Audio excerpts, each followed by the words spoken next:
How to edit voice on mobile. এই topic নিয়ে তুমি ইউটিউবে অনেক সার্চ করেছো অ্যান্ড অনেক ভিডিও প্রায় দেখে নিয়েছো, তাও ঠিকঠাকভাবে ভয়েস এডিটিং করতে পারোনি, রাইট? ওকে, আমি তোমাকে এই ভিডিওতে শুধু দুটি স্টেপে clear and professional voice editing শেখাবো, প্রমিস। আর এই ভিডিওর মধ্যে তোমাকে এটাও বলবো যে তোমার সমস্যা কোথায়। Let's begin. Step 1, customize your voice. দেখো, সবার ভয়েস সমান হয় না, যেমন কারোর ভয়েস ডিপ, কারোর ভয়েস পাতলা, আর কারোর ভয়েস দুটোই। আগে এটা দেখতে হবে তোমার কোনটা। তো তার জন্য একটা ভয়েস রেকর্ড করতে হবে, তারপর প্লে স্টোর থেকে লেক্সিস অডিও অ্যাপটা ইনস্টল করতে হবে। ইনস্টল করে সেখানে ভয়েসটা অ্যাড করতে হবে। Be back. ওকে, এইভাবে লেক্সিস অডিও অ্যাপটা ওপেন করার পর এখানে তোমরা সিম্পলি ওপেনে ক্লিক করে দেবে। ওপেনে ক্লিক করার পর এখানে ওপেন উইথ ফাইল ম্যানেজার, তারপর এখান থেকে তোমাদের একটা অডিও অ্যাড করতে হবে। তো আমি অডিওটা অ্যাড করে নিচ্ছি।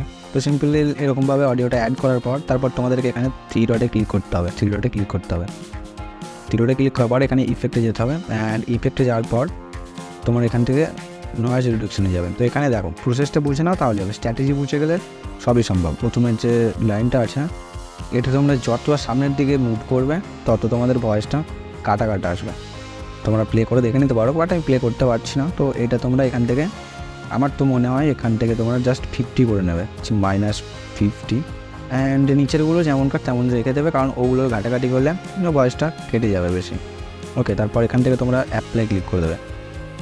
অ্যাপ্লাই ক্লিকের পর আবার তোমরা থ্রি ডটে ক্লিক করবে, আবার ইফেক্টে যাবে। ইফেক্টে যাওয়ার পর এখান থেকে তোমরা ইকুয়ালাইজার অ্যান্ড এমপ্লিফায়ারে যেতে হবে। এখানেই হচ্ছে তোমার মেন কাজ। দেখো, এখান থেকে এতটা পর্যন্ত পুরো এই দিকটা পুরো তোমার ভয়েসের বেশ কাজ করবে। যে আমার ভয়েসটা যেমন ডিপ সেরকম ডিপ হবে। আর এই দিক হচ্ছে ট্রাভেল। তোমার এই পাঁচটা হলো ট্রাভেল, এই পাঁচটা হলো বেস।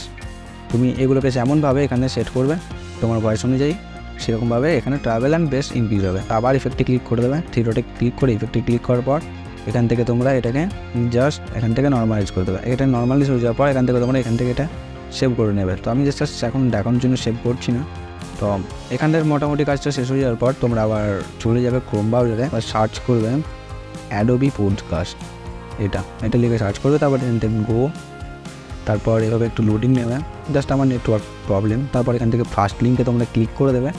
অ্যান্ড ফার্স্ট লিঙ্কে ক্লিক করার পর এরকম একটা ইন্টারফেস আসবে। তারপর এখান থেকে তোমরা স্ক্রল ডাউন করবে। আর এখানে সবার প্রথম তোমাদেরকে বলবে সাইন আপ করতে। তাই সাইন আপটা আমি আগে থেকে করে রেখেছি, বা এর আগের ভিডিওতে দেখেছি কীভাবে সাইন আপ করতে হয়, তোমরা গিয়ে দেখে নেবে। তো এখানে এই পেজটা আসার পর গো টু ইনহ্যান্স স্পিচ এখানে ক্লিক করে দেবে। তারপর এখানে চুজ ফাইলে ক্লিক করবে। চুজ ফাইলে ক্লিক করার পর তোমরা এখান থেকে মিডিয়া প্রিকার মানে তোমাদের মিডিয়া ফাইল সিলেক্ট করে নেবে। আর এখান থেকে তোমাদের ভয়েসটা অ্যাড করবে। এরকম করে লোডিং নেবে। আমার এটা ইনহ্যান্স হয়ে গেছে। তারপর এখান থেকে তোমরা দেখতে হবে এরকম একটা পেজ আসবেন। তারপর এখানে তোমরা ডাউনলোডে ক্লিক করে অ্যান্ড এই ভয়েসটাকে ডাউনলোড করে নেবে। মারলাম, এত কিছু করে ঠিকঠাক এডিটিংও করে যদি তোমার ভয়েস ক্লিয়ার অ্যান্ড প্রফেশনাল না হয়, তাহলে তুমি ধরে নাও তোমার সমস্যা রেকর্ডিংয়ে। তুমি রেকর্ডিংয়ে এমন কিছু ভুল করছো যেটার ইফেক্ট তোমার ভয়েস এডিটিংয়ে পড়ছে। আর আমি এই ভিডিওতে রেকর্ড নিয়ে কিছু বলতে পারবো না, কারণ এই ভিডিও অনেক লম্বা হয়ে যাবে, তাতে তোমারও বোরিং ফিল হবে। ওকে, তুমি স্ক্রিনে ভিডিওতে ক্লিক করো আর তোমার সমস্যার সমাধান করো। মনে রাখবে শুধু রেকর্ডের টপিকটাতেই গুরুত্ব দেবে, এডিটিংয়ে নয়। তাহলে আর কি, ক্লিক করো, তোমার সাথে ওখানেই দেখা হবে।